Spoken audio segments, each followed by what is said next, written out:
Bonjour, dans cette vidéo, nous allons voir ce qu'est la négation d'une proposition. Alors, nous avons vu que lorsque deux propositions sont vraies en même temps ou fausses en même temps, elles sont équivalentes. Et on peut se demander, lorsque l'une est vraie, l'autre est fausse, ou lorsque la première est fausse, la deuxième est vraie, ce qu'on peut dire, eh bien à ce moment-là, on parle de négation. Q est une négation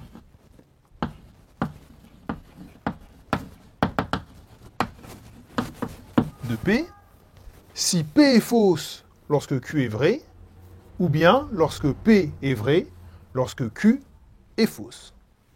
On note non P,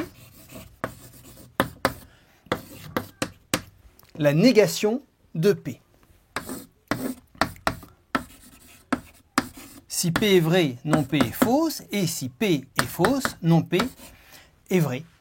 C'est ce qu'on appelle la négation d'une proposition, et on le note non P. Alors attention, la négation ou une négation? Parce que des propositions qui sont fausses quand P est vrai et vraies quand P est fausse, il y en a un grand nombre.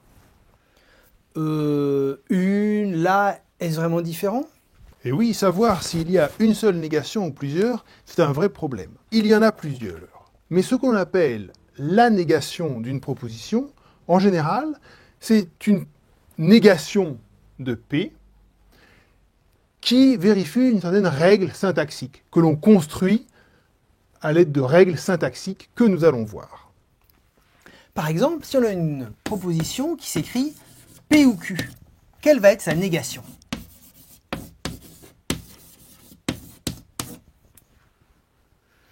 Alors, on peut faire la table de vérité, hein. Par exemple,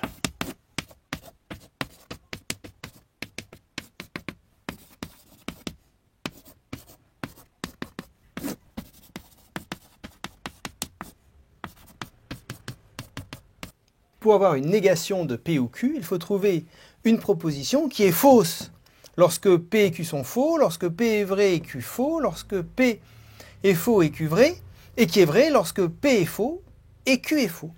Mais ça, c'est relativement facile, hein, si l'on regarde non P et non Q. Il faut finalement que non P soit vrai et que non Q soit vrai. Et donc, eh bien, il faut que non P soit vrai et que non Q soit vrai. Mais ça, c'est justement la proposition non P et non Q. Celle-là, elle va bien être fausse. Et donc, c'est une négation de P ou Q.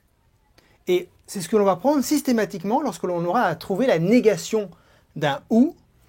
De même, on montre que non P et Q, la négation de P et Q, ça peut être non P ou non Q.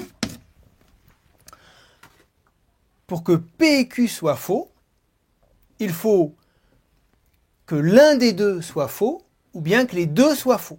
Et donc, il faut que non P soit vrai, ou bien que non Q soit vrai, ou bien que les deux soient vrais. Donc on a exactement la négation de P et Q qui est non P ou non Q. Vous pouvez facilement le vérifier sur une table de vérité.